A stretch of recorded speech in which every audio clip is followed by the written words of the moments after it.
So good evening and greetings from me, Bhuvaneshwar. The title of my study is Evaluation of the Changes in the Sagittal Spinopelvic Parameters Post-Total Hip Arthroplasty in Patients with Secondary Hip Arthritis, a prospective study. Low back pain has been associated with hip osteoarthritis, and the term is hip spine syndrome, first coined by Offersky and McNaught. Later on, Schwab et al. Also reported changes in the sagittal spinopelvic parameters, or the SSPS, which were leading cause of disability in patients who had back pain with concurrent hip osteoarthritis. Few studies in the West have been done in patients with primary hip osteoarthritis, but the changes in the SSPS were variable. And the logic given by the authors are the elderly populations have advanced lumbar degeneration which resist changes in the SSPS.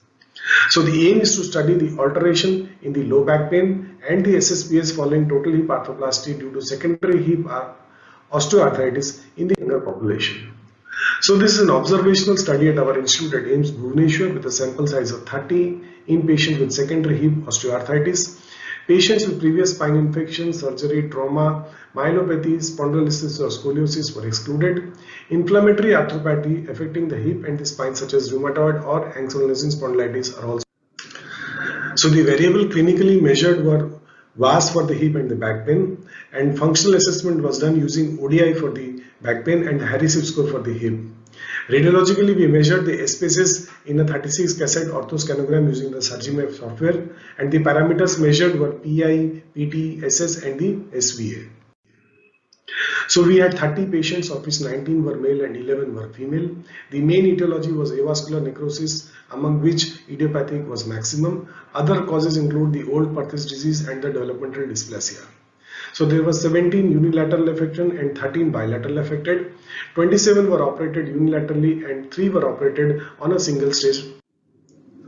In overall results, we find that there is a clinical improvement in all parameters, including the low back pain. Whereas in the radiological parameters, we find that statistically significant changes are seen only in the SVA, whereas other parameters such as PT, PI, SS and LL are not significantly changed.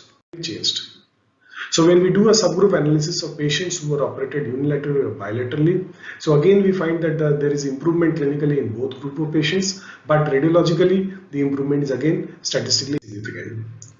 Similarly, in patients with bilateral affected operated unilaterally or bilaterally, radiologically we find that the changes are.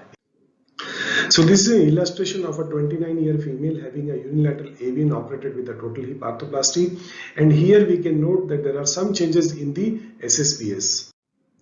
This is yet another patient with a 48-year-old female having bilateral AVN, and here we find that the changes in the SSPS are not significant. So this is 41-year male with a dysplastic hip, and we find that post-surgery the spine gets balanced and the SVA is reduced from 141 to 53.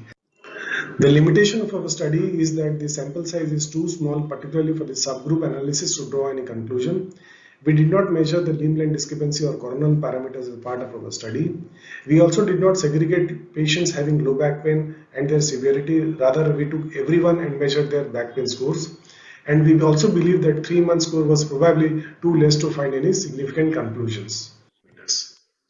So to conclude, we believe that SSPS such as the PI, PT and LL do not significantly change, whereas the SVA tends to move toward the center of the body. Hence, routine evaluation of the SSP may not be necessary while considering a surgical planning of the total hip arthroplasty. Thank you.